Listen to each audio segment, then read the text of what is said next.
ये है भाग 12 शीर्षक है एक देह। संदेशों की ये श्रृंखला मसीह में हमारी पहचान, मसीह में हम कौन हैं, इसे सुनकर आशीष पाइए। आज जैसे हम आगे बढ़ रहे हैं मसीह में हमारी पहचान के बारे में कि हम मसीह में कौन हैं, तो मैं गौर करना चाहता हूँ एक और ऐसे दृष्टिकोण पर कि मसीह में कौन है। और इसका संबंध तो इस भाग से है कि हम मसीह में उसके साथ एक देह हो चुके हैं। मैं इस पर गौर करना चाहता हूँ और निश्चय ये बात आपको बताना चाहता हूँ कि अपने जीवन में हम इसका कैसे उपयोग करें। और जैसे कि मैं ये आपको बार बार बताते जा रहा हूँ, ये सीरीज़ तो है मसीह में हमारी पहचान पर। यानी हमें जानना है कि हम मसीह में कौन हैं, मसीह में हमारी विरासत क्या है और उसके अनुसार जीना है। ये विश्वासी के नाते हम सबके लिए बहुत महत्वपूर्ण है। और आज इस संसार में मैं जानता हूँ कि बहुत से लोग पहचान के महत्व को अच्छी तरह से समझते हैं। खास करके सोशल मीडिया में निश्चय आपकी कोई इमेज होनी चाहिए, आपका कोई ब्रांड होना चाहिए। या देखिए, ऐसा है कि आप किसी खास बात के लिए जाने जाना चाहते हैं, चाहे ये आपका यूट्यूब चैनल हो या फिर इंस्टाग्राम ही क्यों ना हो। आप जो कुछ भी करते हैं, देखिए आप अपने लिए एक पहचान बनाना चाहते हैं। कई बार संसार कहता है जब तक कर न दिखाओ झूठ बोलो। अपनी पहचान के बारे में झूठ ही बोलते जाओ जब तक कि वैसा ना हो जाओ, फिर आखिर में वैसे ही बनोगे। पर मेरे पास आपके लिए अच्छी खबर है। और बाइबल में जहाँ तक कि सच्चाई की बात है, आपको इसके लिए झूठ बोलने की ज़रूरत नहीं। परमेश्वर ने इसे पहले कर दिया है। आमीन। आप तो बस यही हैं। अब हमारे लिए ज़रूरी ये है कि हम अपनी पहचान जान ले। यानी परमेश्वर ने मसीह में मुझे ऐसा ही बनाया है, तो मैं इसी के अनुसार जीऊँगा। यही तो वास्तविकता है, यही आत्मिक वास्तविकता है और इसी के अनुसार मैं जीते चले जाऊँगा। और मैं इसे प्रकट करूँगा अपने इस पृथ्वी के जीवन में। और जिन बातों का मैं सामना करता हूँ उनमें मैं प्रोत्साहित करता हूँ, इस सच्चाई को अपने दिल में उतरने दीजिए। और आज हमारे पास अभी भी ऐसे कुछ शीर्षक हैं जिसके बारे में हमें सीरीज़ में देखना है, मसीह में हमारी पहचान के बारे में। आज और अगले हफ्ते हम इसे आपको बताएंगे। फिर उसके बाद अगले 2 रविवार को हम मसीह में अपना जीवन कैसे जिए ये बताएंगे और इस तरह सीरीज़ को पूरा करेंगे। और मैं यहाँ चाहता हूँ कि इस बात पर हम जोर दें कि हम मसीह में एक देह हैं। तो आइए इसे शुरू करते हैं। हम वचनों को यहाँ पर स्क्रीन पर आपको दिखाते जाएंगे और मैं चाहता हूँ कि आप इसे पढ़ें। इन वचनों को आप ज़रा ज़ोर से पढ़िए। ये एक तरीका है जिससे हम परमेश्वर के वचन के साथ जुड़े रहें। आशा आप इसे करेंगे। ये नर्सरी क्लास चलाने के जैसे ही है, यानी बताते जाना है। ये बस इसलिए मैं चाहता हूँ कि आप वचन के साथ में जुड़ जाएं। ठीक है ना? ठीक है। हम बहुत व्यस्क जैसे व्यवहार करते हैं और पढ़ते नहीं हैं। नहीं, चलिए बच्चों के जैसे व्यवहार करें। तो आइए वचन पढ़ते हैं। ठीक है, गलातियों अध्याय 3 वचन 27 और वचन 28 आइए एक साथ पढ़ते हैं। और तुम में से जितनों ने मसीह में बपतिस्मा लिया है उन्होंने मसीह को पहन लिया है। अब न कोई यहूदी रहा न यूनानी, न कोई दास न स्वतंत्र, न कोई नर न नारी, क्योंकि तुम सब मसीह यीशु में एक हो। अब चलिए इस शब्द को फिर से देखते हैं। मसीह में, ये वचन 27 में है और वचन 28 में, यानी मसीह यीशु में। अब ये पूरी सीरीज इसी शब्द को देख रही है। ये शब्द मसीह यीशु में या मसीह में, प्रभु में, पूरे नए नियम में। और ये कहते हैं कि हाँ, परमेश्वर ने हमारे बारे में यही कहा है क्योंकि हम मसीह यीशु में हैं। तो ये 2 वचन गलातियों 3 27 और 28 कहते हैं कि जब आपने मसीह में बपतिस्मा लिया, जब आप मसीह में आ गए, तो आपने मसीह को पहन लिया। यानी जब आप मसीह यीशु में आए, बपतिस्मा बाहरी प्रगटीकरण है आत्मिक अनुभव का। तो आप आत्मिक रीति से मसीह में लाए गए और पानी का बपतिस्मा ये दर्शाता है, यानी ये तो इसे बाहरी रूप में प्रकट करके दिखाता है। जब आप मसीह यीशु में आते हैं तो क्या होता है? आप मसीह को पहन लेते हैं, यानी मसीह का वस्त्र आप पहन लेते हैं। यानी अगर आपने कुछ पहना है तो लोग उसे देखते हैं। आपने मसीह को पहन लिया है तो लोग देखते हैं कि मसीह आप में और मुझ में है। और फिर देखिए वचन 28 में वो कहता है कि मसीह यीशु में तो न कोई यहूदी है न कोई यूनानी, यानी अब न कोई नर रहा न कोई नारी, न कोई दास न कोई स्वतंत्र, क्योंकि आप सब एक हो चुके हैं मसीह यीशु में। तो देखिए, मसीह में होना हमें एक बनाता है उन दूसरों के साथ जो मसीह यीशु में हैं। यानी देखिए, ना कोई यूनानी है न कोई यहूदी न कोई यूनानी, यानी देखिए इसमें आपका वंश मायने नहीं रखता। मैं आमतौर पर कह रहा हूं न यहूदी न यूनानी, पर बात यह है कि आपका वंश मायने नहीं रखता, स्त्री पुरुष मायने नहीं रखते, और आपका सामाजिक स्तर दास या स्वतंत्र मायने नहीं रखता। हम सब तो एक हैं यीशु मसीह में। अब ये तो बहुत ही सामर्थी है। देखिए आपको और मुझे इसके अनुसार जीना सीखना चाहिए। जब हम मसीह में दूसरे विश्वासियों से मिलते हैं तो हम एक हैं, हम एक दूसरे से संगति कर सकते हैं, हम एक दूसरे के साथ में जुड़ सकते हैं। और पौलुस कहता है दूसरा कुरिन्थियों अध्याय 5 वचन 16 में, अब से आगे हम लोगों को वैसे नहीं देखते जैसे कि वो स्वाभाविक रूप में हैं। अपने शब्दों में कह रहा हूँ, जब हम दूसरों को देखते हैं तो स्वाभाविक रूप में उन्हें नहीं देखते हैं, हम एक दूसरे की ओर देखना सीखते हैं मसीह यीशु में जो हैं उसके अनुसार। तो हम निश्चय प्रेम कर सकते हैं, हम आदर कर सकते हैं, हम बैठकर उनके साथ में जुड़ पाते हैं, हम किसी को नीचा नहीं दिखाते हैं, नहीं, हम मसीह में हैं। तो उदाहरण के लिए अगर आप गांव में जाएं और वहां पर ऐसे व्यक्ति को आप पाएं, यानी उनके पास ज़्यादा ना हो पर यीशु से प्रेम करते हैं, तो कैसे व्यवहार करेंगे? क्या ऐसा कहेंगे आओ ये काम करो? नहीं, या आदर से व्यवहार करेंगे। देखिए हम तो एक ही हैं। हमारा सामाजिक स्तर शायद अलग हो, हमारा पढ़ाई का स्तर शायद अलग हो, शायद हमारी पृष्ठभूमि अलग हो, लेकिन हम तो उनसे समान व्यवहार करते हैं क्योंकि हम एक हैं मसीह में। क्या आप समझ रहे हैं? तो हम मसीह में एक देह हो चुके हैं, और इसका ये भी अर्थ है कि हम तो दूसरे डिनोमिनेशन के लोगों के साथ जुड़ सकते हैं।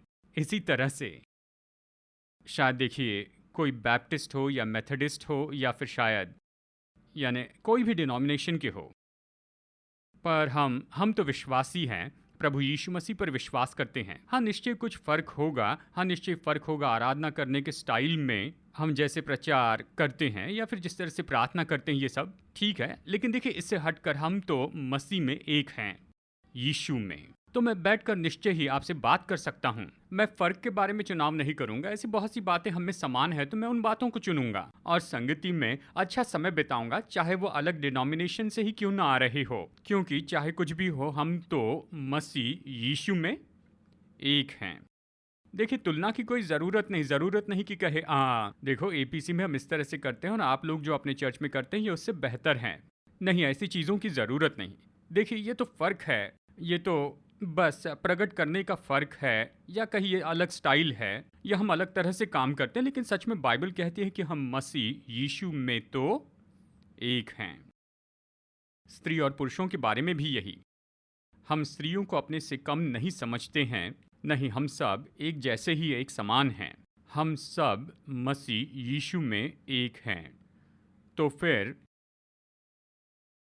जैसे कि हम मसीह में एक हैं, मसीह की देह में, मैं चाहता हूं कि हम यहाँ कुछ बातें समझ लें कि जो हमें सिखाता है कि हम किस तरह से इसमें जिए, यानी मसीह में एक देह होकर।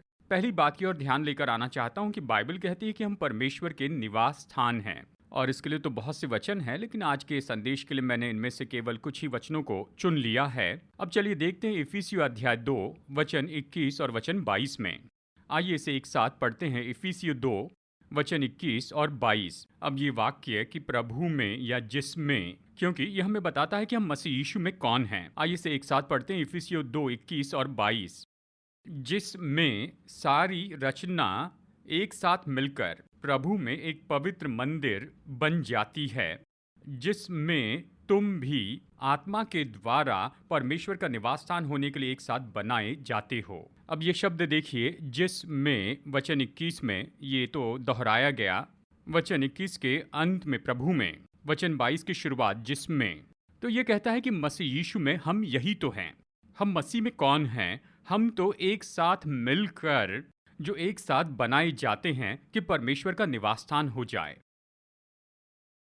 हम यही तो हैं, हम तो परमेश्वर के निवास स्थान हैं। इसका मतलब हम सब लोग जो विश्वासी हैं वो तो उसमें या प्रभु में, हम तो परमेश्वर के निवास स्थान हैं। तो कल्पना कीजिए हम विश्वासियों का समुदाय जब हम एक साथ आते हैं, या कहिए इस शहर में, और हम तो ऐसे लोग हैं और हम कहते हैं कि हम सब मसीह में हैं। तो हम कौन हैं? परमेश्वर के निवास स्थान हैं। ये कहता है हम एक साथ मिलकर बनाए जा रहे हैं। इसका मतलब यह है कि कंस्ट्रक्शन का काम हो रहा है। ईंटें और लोहा अभी भी लगाया जा रहा है, अभी सीमेंट लगाया जा रहा है, ऊपर डाला जा रहा है, और ये तो अभी भी बनाया जा रहा है। ये निर्माण कार्य चल रहा है और हम तो परमेश्वर के निवास स्थान हैं और परमेश्वर हम में वास करते हैं अपनी आत्मा के द्वारा। आमीन। तो हम में ये दृष्टिकोण होना ही चाहिए ऐसे लोगों के रूप में जो मसीह में हैं कि हम तो परमेश्वर के निवास स्थान हैं, कि हम सच में यहाँ पर है कि परमेश्वर हम में रहें, कि हम उसकी उपस्थिति को रखें हमारे शहर में या फिर हमारे इस जगह पर। तो जब हम एक साथ आते हैं तो हम परमेश्वर के निवास स्थान होते हैं, और जब हम अलग अलग मार्गों से जाते हैं, अपने अपने घर जाते हैं, पूरे हफ्ते भर हम फिर भी परमेश्वर के निवास स्थान होते हैं। परमेश्वर का निवास स्थान होना बंद नहीं करते, क्योंकि हम सब एक साथ मसीह में हैं। तो इस शहर में परमेश्वर का निवास स्थान है, वो अपने लोगों में हैं, आप में और मुझ में, विश्वासियों में, क्योंकि हम प्रभु यीशु मसीह में हैं। इसका क्या उपयोग है? मैं इसके 3 उपयोग यहाँ पर बताता हूँ। नंबर 1 तो ये है कि हमें अपनी अपनी भूमिका निभानी है कि भवन को हम पवित्र रखें। अब मैं यहाँ पर नहीं कह रहा हूँ बाहरी शारीरिक रूप, मैं देह के बारे में कह रहा हूँ। हमें इस भवन को पवित्र रखना है, सब लोगों को अपना काम करना है कि भवन को पवित्र रखें। और देखिए यहाँ पर पौलुस ये बताता है 1 कुरिन्थियों अध्याय 3 में, तुम परमेश्वर का मंदिर हो, प्रभु तुम में रहता है। यदि कोई परमेश्वर के मंदिर को नष्ट करे तो परमेश्वर उसे नष्ट करेगा। वो मंदिर तो पवित्र है जो तुम हो। तो हम परमेश्वर के मंदिर हैं और हमें अपनी भूमिका निभानी है कि इस मंदिर को पवित्र रखें। तो दाहिना हाथ उठाकर मेरे साथ कहिए, मैं परमेश्वर का मंदिर हूं, परमेश्वर का निवास स्थान। मैं अपना काम करूंगा कि मंदिर को पवित्र रखूं। आमीन। इसका मतलब यह है कि हम ऐसा काम नहीं करते हैं जो इस मंदिर को दूषित करे। क्या दूषित करता है? वो तो पाप है। परमेश्वर जिससे प्रसन्न नहीं होते वो काम करना। तो आप परमेश्वर के मंदिर के भाग हैं। मैं आत्मिक बिल्डिंग के बारे में कह रहा हूं, आप उसके भाग हैं और हम सबकी जिम्मेदारी है कि हम इस मंदिर को पवित्र रखें। ये परमेश्वर का निवास स्थान है। उस बिल्डिंग में मैं एक ईंट हूं, मैं उस मंदिर का भाग हूं। यानी जरा आप यहाँ पर इस तरह से एक तस्वीर देखिए, कल्पना कीजिए एक शारीरिक बिल्डिंग की, और देखिए परमेश्वर यहाँ पर है, और कहिए कि इस बिल्डिंग के किसी भाग में थोड़ी दीवार पर धूल है या फर्श पर, और वो जो भाग है वो मुझे दर्शाता है या आपको दर्शाता है। तो उस जगह पर उस धूल के लिए मैं जिम्मेदार होता हूं। मैं इस बड़ी बिल्डिंग का भाग हूं जो परमेश्वर का मंदिर है, और मुझे निश्चित करना है कि परमेश्वर का निवास स्थान बिल्कुल साफ रहे, वो पवित्र है, कि परमेश्वर वहां निवास करने का आनंद उठाए। क्या आप समझ रहे हैं? तो जिन बातों से प्रभु प्रसन्न नहीं होते, जैसे कि पाप, दूसरे भाई से बैर भाव, और परमेश्वर के लोग जो इन सारी बातों में होते हैं, उन्हें दूर कीजिए, क्योंकि हम तो परमेश्वर के निवास स्थान के भाग हैं। परमेश्वर के निवास स्थान का भाग होने से हमें ये समझना है, हम परमेश्वर की उपस्थिति को समाज में स्थापित करते हैं। भजन संहिता 132 वचन 13 से 18 बहुत ही सुंदर वचन हैं। मैं प्रोत्साहित करता हूं कि इसे समय निकालकर जरूर पढ़िए। परमेश्वर ने कहा, मैंने सियोन को चुना, मैं वहां पर रहना चाहता हूं। पुराने नियम का सियोन नए नियम के चर्च को दर्शाता है। परमेश्वर कहते हैं मैं वहां रहना चाहता हूं, और जब मैं उनके मध्य में वास करूंगा, जब मैं उनके बीच में रहूंगा, तो कहते हैं मैं उनकी सारी ज़रूरतें पूरी करूंगा, उनकी हर ज़रूरत पूरी करूंगा। कहता है मैं उन्हें ज्योति दूंगा और प्रकाशन दूंगा, मैं उनके मार्ग में उजियाला लाऊंगा, और मैं ऐसा करूंगा कि वो अपने शत्रुओं पर विजयी होंगे। मैं उन्हें उद्धार का वस्त्र पहनाऊंगा और मैं उन्हें आनंद दूंगा। तो जब परमेश्वर अपने लोगों में निवास करते हैं तो वो यही काम करते हैं अपने लोगों के लिए। मैं क्या बताना चाहता हूं? देखिए, आप और मैं इस मंदिर के भाग हैं। मंदिर के रूप में परमेश्वर के निवास स्थान हैं। हम यहाँ परमेश्वर की उपस्थिति रखे हुए हैं, और जहाँ भी परमेश्वर निवास करते हैं तो वो ये सारे काम अपने लोगों के लिए करते हैं।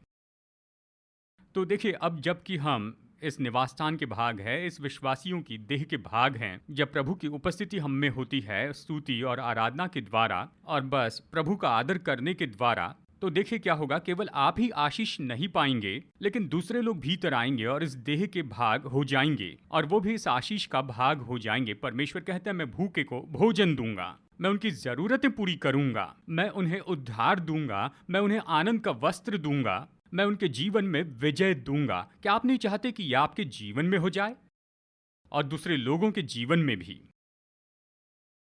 हाँ या नहीं? हाँ, हम यही तो चाहते हैं और यही तो होता है परमेश्वर के निवास स्थान में जहां परमेश्वर वास करते हैं। आमीन।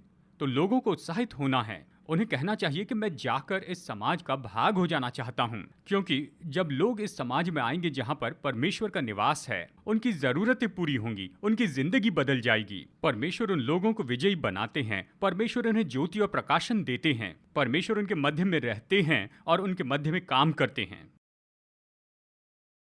आमीन। मैं शारीरिक बिल्डिंग के बारे में नहीं कह रहा हूं। आप और मैं जो सामाजिक विश्वासी हैं, हम परमेश्वर के निवास स्थान हैं और परमेश्वर ने ये कहा मैं इसे करूंगा उनके लिए जिनमें मैं वास करता हूं। अब देखिए यहाँ तीसरी बात कि परमेश्वर के निवास स्थान होने के बारे में समझ रखनी है कि हम अपने शहरों में दुष्ट आत्माओं के दृढ़ गढ़ों को अस्थिर करते हैं। जब हम परमेश्वर की उपस्थिति को स्थापित करते हैं और हम रहते हैं ऐसे लोगों के रूप में जो मसीह यीशु में एक साथ हैं, और परमेश्वर के निवास स्थान होने के नाते क्या होता है, हमारे शहर की दुष्ट आत्माओं की शक्तियां अस्थिर होती हैं। और इसके बारे में सबसे बड़ी उपमा या फिर तुलना हम पाते हैं पहला शमूएल 5:1-4 में। इस समय पलिश्तियों ने वाचा का संदूक जीत लिया था और उन्होंने इसे लेकर अपने डेगन देवता के भवन में रखा था। पुराने नियम में वाचा का संदूक परमेश्वर की उपस्थिति को दर्शाता था। ये तो परमेश्वर का चिन्ह था कि परमेश्वर की उपस्थिति उसके लोगों के बीच में है। कल्पना कीजिए उन्होंने इस वाचा के संदूक को लेकर डेगन के भवन में रखा। ये दिलचस्प वचन है पहला शमूएल अध्याय 5:1-4 में। अगले दिन जब वो आए तो उन्होंने देखा कि डेगन की जो मूर्ति है वो जमीन पर गिर गई है।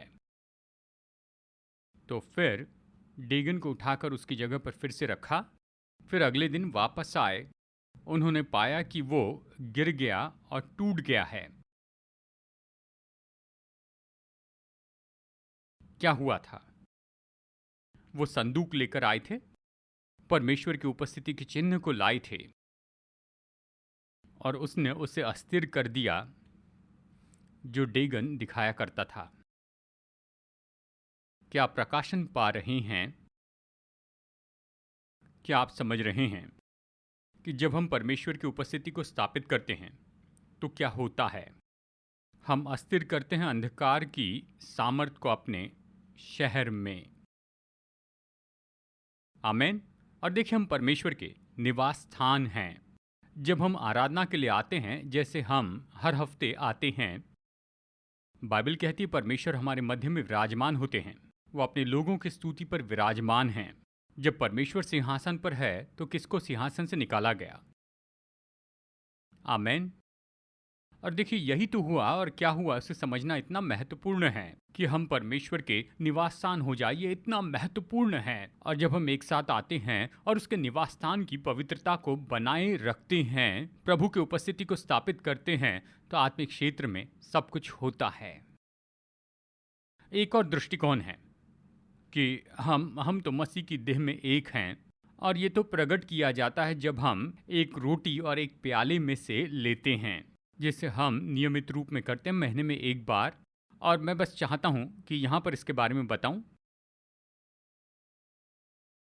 पहला कुरिन्थियों अध्याय 10 वचन 16 और वचन 17 भी। चलिए यहाँ पर वचन 16 और 17 एक साथ हम यहाँ पर पढ़ते हैं। वो धन्यवाद का कटोरा जिस पर हम धन्यवाद करते हैं, क्या मसीह के लहू की सहभागिता नहीं?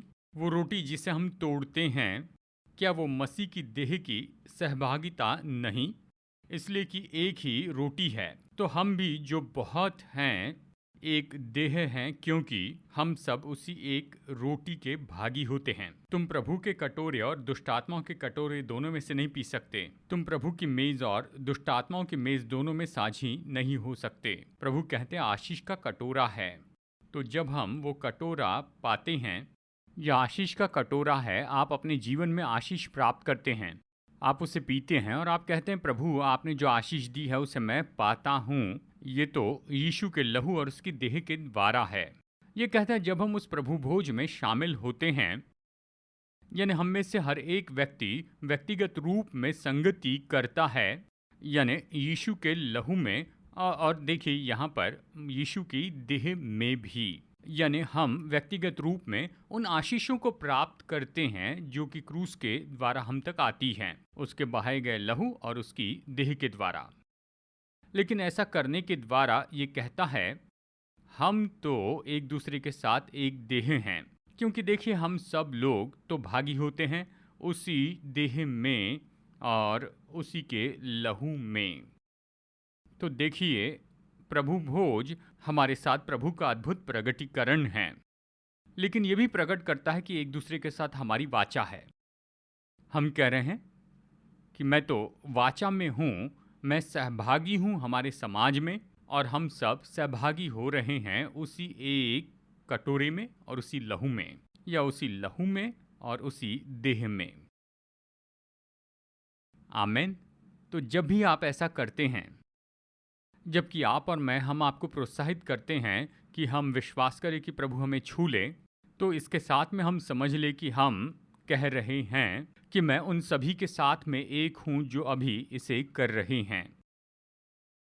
मैं उनके साथ एक हूं, मैं तो उनका भागी हूं, क्योंकि हम सब लोग उसी कटोरे से पीते हैं और उसी रोटी से खाते हैं, हम उसी क्रूस से प्राप्त करते हैं, और इसीलिए हम सब एक हैं। तो हर समय जब भी हम एक साथ मिलकर प्रभु भोज लेते हैं तो हम कहते हैं कि हम एक हैं, और ये सामर्थी पल है एकता के लिए। लेकिन फिर हमें सावधान रहना चाहिए, हम ये लेकर दुष्ट आत्माओं की चीज़ों में शामिल नहीं हो सकते, दोनों नहीं कर सकते। मैं यीशु पर विश्वास करता हूँ और ये बस इतना ही है, मेरा अंधकार के साथ में कोई संबंध नहीं है। तो चलिए एक देह होने के इस भाग के बारे में और भी कुछ बताता हूँ। इसका यह भी अर्थ है कि इस देह में बहुत से अंग हैं और उनके बहुत से अलग अलग काम हैं। कि आप जो मसीह में हैं, ये तो निश्चय ही आपको और मुझे कुछ जिम्मेदारी देता है जो उसकी देह के लिए हमारी होती है। तो आइए इन वचनों को एक साथ पढ़ते हैं। रोमियो अध्याय 12 वचन 4 से 8। आइए एक साथ पढ़ते हैं। क्योंकि जैसे हमारी एक ही देह में बहुत से अंग हैं और सब अंगों का एक ही सा काम नहीं है, वैसे हम जो बहुत हैं मसीह में एक देह होकर आपस में एक दूसरे के अंग हैं। जबकि उस अनुग्रह के अनुसार जो हमें दिया गया है, हमें भिन्न भिन्न वरदान मिले हैं, तो क्या इन्हें तकिया के नीचे रखना है? नहीं। फिर से पढ़ते हैं। तो आइए फिर से पढ़ते हैं कि हम उनका उपयोग करें। जिसको भविष्यवाणी का दान मिला हो वो विश्वास के परिमाण के अनुसार भविष्यवाणी करें। यदि सेवा करने का दान मिला हो तो सेवा में लगा रहे। यदि कोई सिखाने वाला हो तो सिखाने में लगा रहे। जो उपदेशक हो वो उपदेश देने में लगा रहे। दान देने वाला उदारता से दे। जो अगुवाई करे वो उत्साह से करे। जो दया करे वो हर्ष से करे। तो ये वचन हमें क्या बता रहे हैं? ये कहते हैं देखो हम सब मसीह में हैं।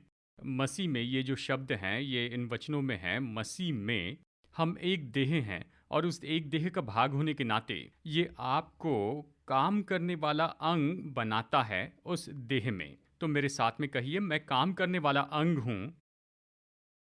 सच में सहमत है? ऐसे कहिए इसे, मैं काम करने वाला अंग हूं मसीह की देह का। देखिए, और ये कहता है कि इस देह के बहुत से अंग हैं और अंगों के एक ही जैसे काम नहीं हैं। यानी हम सब वहां पर हैं लेकिन हम सब एक ही काम नहीं कर रहे हैं। और वो लोग क्या कर सकते हैं इसके बारे में दिखाने वाली एक सूची हमें देता है। कोई अगुवाई कर सकता है, सिखा सकता है, तो कोई दया दिखा सकता है और कुछ को देना पसंद है, और कोई आत्मिक रीति से भविष्यवाणी करता है। ये तो एक दर्शाने वाली लिस्ट है। यहाँ पर ये पूरी लिस्ट नहीं दी गई है। ये कहता है देखो हम सब देह के अंग हैं और हमारे कुछ निश्चित काम हैं। और इसलिए मैं बहुत उत्साहित होता हूँ जब जवानों को चर्च में सेवा करते देखता हूँ। मैं सच में बहुत ही खुश हूँ। मुझे इनका नाम भी नहीं पता, लेकिन ये कैमरा संभाल रही हैं। जब मैं बैक रूम में जाता हूँ और हमारे नौजवान वहाँ पर बैठे हैं, मैं जानता हूँ अबीगेल वहाँ पर बैठी हैं और वो पावर पॉइंट हैंडल कर रही हैं। और देखिए ये सब लोग तो कॉलेज जाने वाले हैं। खैर कुछ सभी के सभी नहीं ये सब कॉलेज में जाने वाले हैं। मैं सच में बहुत ही खुश होता हूँ, वो जल्दी आते हैं और सेवा करना चाहते हैं, वो कुछ करना चाहते हैं। अब ये पॉल ग्रेजुएट हुए हैं, कॉलेज से निकल चुके हैं और ये ड्रम्स बजा रहे हैं। ऐसे बहुत से लोग हैं। मैं बहुत उत्साहित होता हूँ जब मैं इन लोगों को देखता हूँ। देखिए वो तो कुछ करना चाहते हैं। क्योंकि वो जानते हैं कि मेरा कुछ काम है मसीह की देह में, और आप ऐसे बहुत कुछ कर सकते हैं, बहुत से काम। और देखिए ऐसे ऐसे लोग हैं जो चर्च में सेवा करते हैं। और मैं ये नहीं कह रहा हूँ कि और ज़्यादा वॉलंटियर्स बनाइए, ये बात नहीं ये बात नहीं है, पर बात तो ये है, मैं प्रोत्साहित करता हूँ कि आप में जो वरदान है उनका उपयोग करें कि मसीह की देह की सेवा कर सकें, यीशु की सेवा कर सकें। चाहे कुछ भी हो, जैसे भी सेवा कर सकते हैं, चर्च में कीजिए या बाहर सेवा कर सकते हैं, फर्क नहीं पड़ता। प्रभु ने जो आपको दिया है उसका सेवा के लिए उपयोग करें। क्योंकि ये वचन जो हमने पढ़ा है ये कहता है, ये देह, हम सब उस देह के अंग हैं। और देखिए आपके कुछ काम हैं, हमारे काम तो अलग हैं, पर हमारे कुछ काम हैं। और ये कहता है इसका उपयोग करें, इनका उपयोग कीजिए, जो भी परमेश्वर ने दिया है उपयोग कीजिए। आमेन। तो मसीह में होना या ऐसी जगह नहीं कि मैं कहूँ कि मैं आशीषित हूँ, मुझे पसंद है, मुझे मेरी पहचान पसंद है, मैं परमेश्वर की धार्मिकता हूँ, ये अच्छा है। लेकिन मसीह में होना साथ में आपको बनाता है इस देह का अंग, और इसलिए आपको जिम्मेदार बनाता है कि उभरते चले जाएं, उस देह में काम करते जाएं। परमेश्वर ने आपको उस देह में काम दिया है, आप देखिए कि वो क्या है। सेवा करें, जो कर सकते हैं वो कीजिए। देखिए मैं तो बहुत ही भावुक हुआ हूँ। खैर इसके बारे में मैंने कुछ नहीं कहा है सब लोगों के सामने अब तक, लेकिन कुछ महीनों पहले हम लोग काम कर रहे थे कुछ मेंटल हेल्थ पोर्टल पर। यानी देखिए हमारी क्रिसलेस लाइफ है, काउंसलिंग सेवकाई है। हम कुछ ऐसा बनाना चाहते हैं, ऐसा पोर्टल जिसमें विश्वासी आकर पा सकें उनके जीवन में कुछ इनपुट्स मेंटल हेल्थ के क्षेत्र में। तो कुछ महीनों पहले हमने एक टीम बनाई, हमने कुछ अनाउंसमेंट की और लोगों ने आवेदन किए।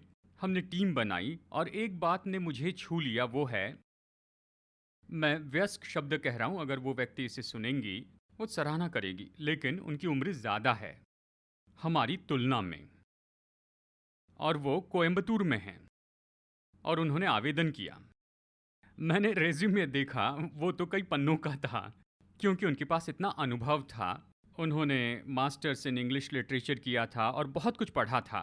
मैंने सोचा वाह, ये जो व्यक्ति हैं जो थोड़ी बुजुर्ग हैं, ये तो रिटायर होनी चाहिए, मतलब जी चुकी, चाहे जो भी हो, जितने भी समय से सब कुछ कर चुकी। लेकिन अब वो कहती है कि मैं कंटेंट लिखना चाहती हूँ इस प्रोजेक्ट के लिए जो हम कर रहे हैं, और अवश्य ही उनकी ऐसी पृष्ठभूमि है और वो कुछ करना चाहती हैं।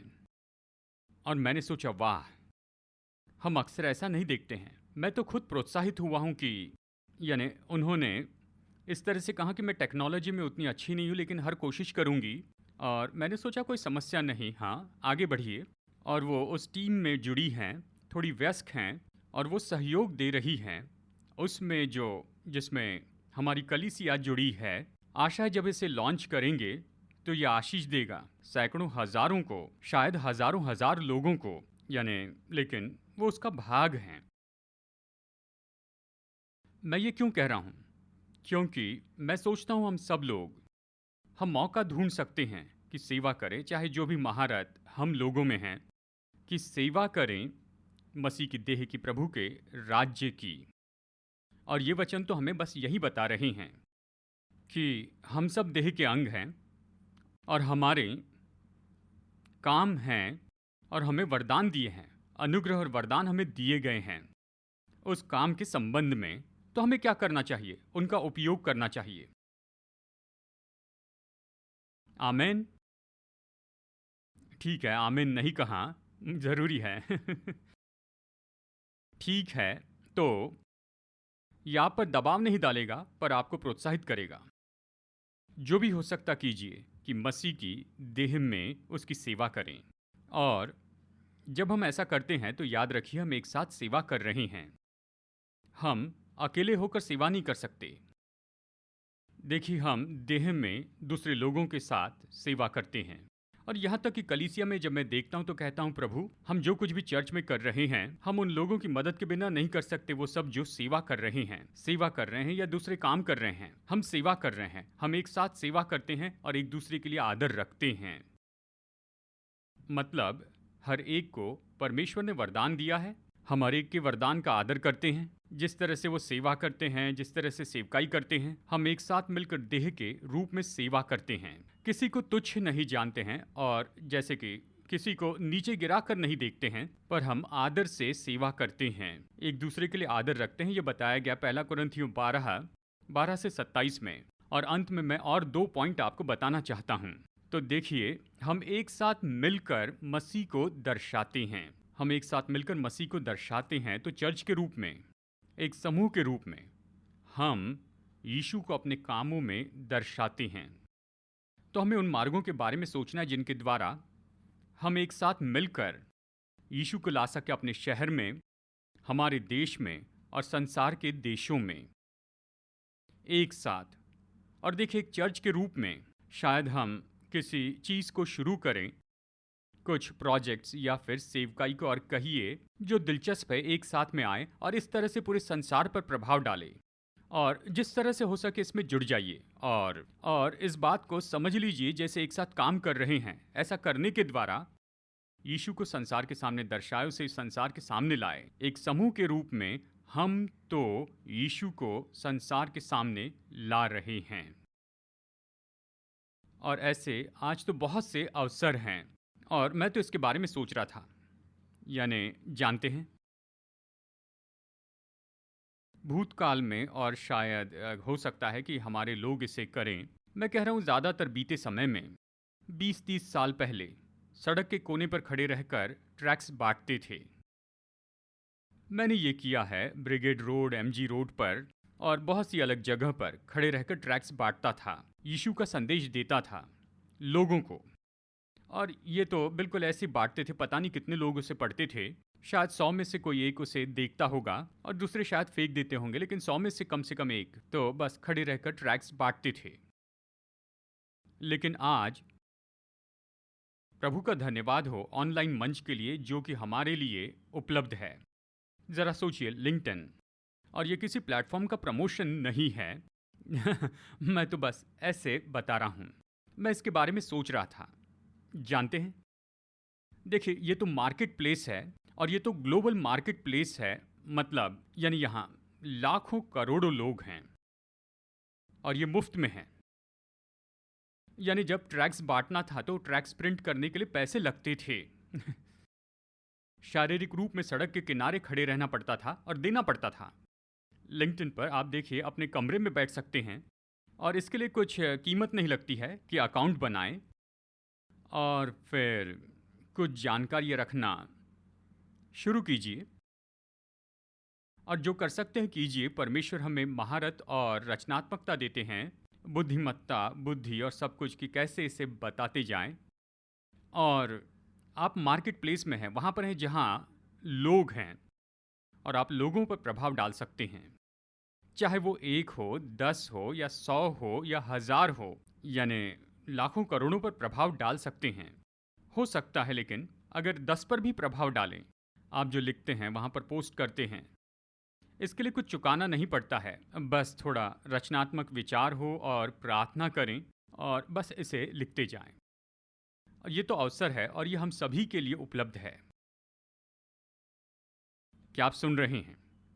अब देखिए, अगर चर्च के जो लोग हैं एक साथ एक समूह में आ जाए और कहें कि सुनो, आइए कुछ करते हैं कि प्रभाव डालें, जो प्लेटफॉर्म चाहिए उसका उपयोग कीजिए, वो व्यवहारिक और सही होना चाहिए। और फिर जिस समूह या लोगों को आप टारगेट रखते हैं वहाँ पर जाइए और एक साथ मिलकर कहिए कुछ करते हैं कि प्रभाव डालें और एक समूह के रूप में यीशु के बारे में यहाँ पर दर्शाएं। जो भी साधन और जो भी प्लेटफॉर्म हमारे लिए उपलब्ध हैं, अब देखिए, सच में इसका कोई अंत नहीं है कि क्या किया जा सकता है और हम कितना बड़ा प्रभाव पा सकते हैं। तो एक साथ इसे कीजिए। कई बार कलीसिया किसी बात की शुरुआत करती है, लेकिन यह आपको आगे बढ़ने से रोकती नहीं है कि आप फर्क लेकर आए। और फिर अंत में हम मसीह में सारी कलीसियाओं का आदर करते हैं। और देखिए, प्रेरित पौलुस अपने लेख में कहता है ऐसी कलीसियाएं जो मसीह यीशु में हैं। तो जैसे मैंने शुरू में ही बताया है कि चाहे आसपास कोई भी चर्च हो, चाहे जो भी नाम हो, या दूसरे चर्च को दूसरा नाम दिया गया है और एक और चर्च है उसका कुछ और नाम है, अगर वो यीशु पर विश्वास करते हैं तो हम सब मसीह में हैं। और इसलिए हम सारे चर्च का आदर और सम्मान करते हैं जो मसीह यीशु में हैं। आमेन। हम यहाँ पर स्पर्धा के लिए नहीं हैं दूसरे चर्च के साथ। हम यहाँ हैं कि सहयोग करें, एक साथ काम करें और यीशु को लेकर आएं अपने शहर में, अपने देश में और संसार में। आमेन। कुछ ही समय में हम प्रार्थना करेंगे। तो आज हमने यहाँ पर क्या देखा है? हमने कहा हम मसीह में हैं, हमारी पहचान वहीं से तो आती है, वहीं पर परमेश्वर ने हमें अद्भुत विरासत दी है, वहीं पर हम जीवन जीते हैं। अब मसीह में होने का अर्थ है कि हम तो मसीह की देह के अंग हैं। हम तो इस एक देह के अंग हैं और इस एक देह में पृथ्वी के स्वाभाविक फर्क मायने नहीं रखते हैं, ग्रीक और यहूदी, स्त्री और पुरुष, दास या स्वतंत्र। हम एक दूसरे का आदर करते हैं क्योंकि हम आत्मिक रूप में इस देह में हैं। कोई फर्क नहीं पड़ता, कोई मायने नहीं रखता। हम इस देह में एक हो गए हैं और इस देह में हम परमेश्वर के निवास स्थान हैं। हम तो ऐसा भवन बनते जाते हैं जिसमें परमेश्वर वास करते हैं और परमेश्वर के निवास स्थान के रूप में हम भवन को पवित्र रखते हैं। हम जानते हैं प्रभु निवास करते हैं, वो अपने लोगों की ज़रूरत पूरी करेंगे। जैसे प्रभु अपने लोगों में रहते हैं और अंधकार की सामर्थ हमारे शहरों से दूर चली जाएगी। और इस देह के अंग होने के नाते हमने कहा है कि हम सब लोग, यानी हर एक व्यक्ति का प्रभु भोज को देखा है। जब हम प्रभु भोज लेते हैं तो हम एक दूसरे की संगति को दर्शाते हैं। और हमने ये भी कहा कि मसीह के देह के अंग होने के नाते हमारा काम भी होता है हर एक के बारे में। प्रभु चाहते हैं कि आप कुछ करें, कुछ भी जो आप कर सकते हैं। प्रभु ने आपको अनुग्रह दिया है, आपको वरदान दिया है। मैं प्रोत्साहित करता हूँ इन वरदानों का उपयोग करें यीशु की सेवा के लिए, उसकी देह में और उसके द्वारा। जैसे सेवा करते हैं तो एक साथ कीजिए, कोई कंपटीशन नहीं, कोई झगड़ा नहीं, ऐसा कुछ नहीं। एक देह के अंग बने और साथ ही इस देह के अंग के रूप में हम तो आदर करते हैं, सामूहिक रूप में मसीह को दर्शाते हैं। हम आदर करते हैं मसीह में उन दूसरी कलीसियाओं का। आमीन।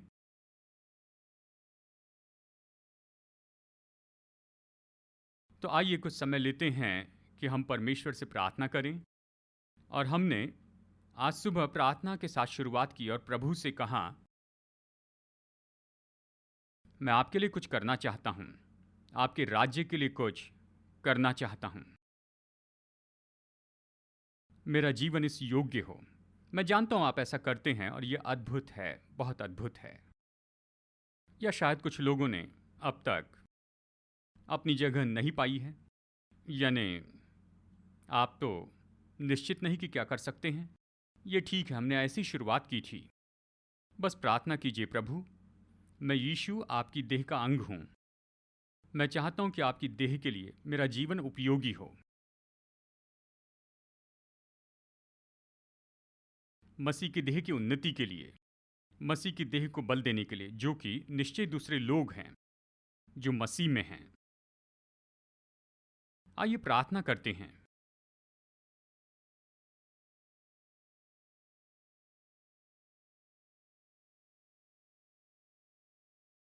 पिता, हमने आपके वचन में पढ़ा है कि हर एक व्यक्ति उसका काम है। आपने अनुग्रह दिया, वरदान दिए हैं हर एक व्यक्ति के जीवन में। जिन लोगों ने इसे खोज लिया है, तो मेरी प्रार्थना है कि बस उन्हें प्रोत्साहित कीजिए कि प्रभु आपकी देह की सेवा करने के लिए उनका उपयोग करें और वो प्रोत्साहित हो जाएं, ये जानते हुए कि वो देह में अपने स्थान को पूरा कर रहे हैं।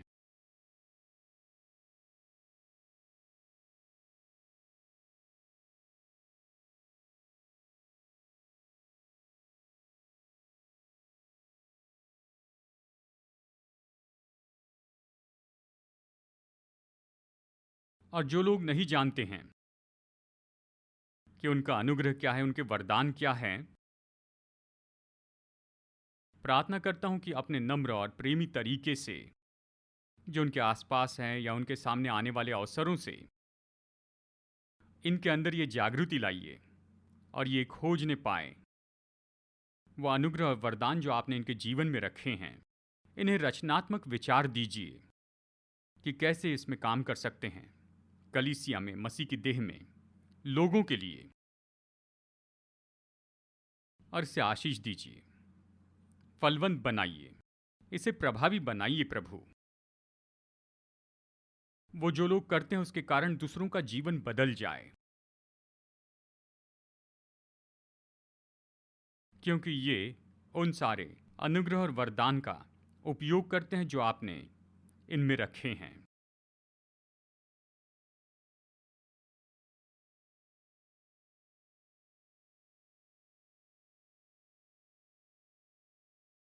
यहां पर का हर एक व्यक्ति, चाहे हमारी उम्र जो भी हो, चाहे हमारी पृष्ठभूमि कुछ भी क्यों ना हो, हम जीवन में जहां भी हो, हम में से हर एक व्यक्ति जाने कि हम उपयोगी हैं।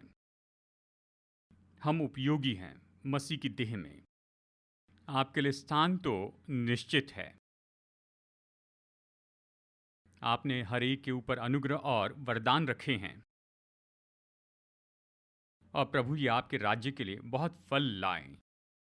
पिता, धन्यवाद देते हैं कि हमारे हृदय को खोला कि हम एक देह हैं, हम यहाँ पर एक साथ हैं, एक साथ यात्रा कर रहे हैं, और अब हमारे प्रभु यीशु मसीह का अनुग्रह और हमारे स्वर्गीय पिता परमेश्वर का प्रेम और उसकी पवित्र आत्मा की मधुर संगति हम सबके साथ हमेशा होती रहे, यीशु के नाम में, आमेन आमेन। संदेश सुनने के लिए धन्यवाद। भरोसा करते हैं कि संदेश आपके लिए आशीष रहा। मुफ्त के स्रोत पाने के लिए, जिनमें है सरमन नोट्स और पब्लिकेशन, पाने के लिए विजिट करें apcwo.org पर। बैंगलोर के एपीसी बाइबल कॉलेज की जानकारी पाने के लिए विजिट कीजिए apcbiblecollege.org पर। याद रखिए, all peoples church Bangalore app download कीजिए ऐप या गूगल प्ले स्टोर से।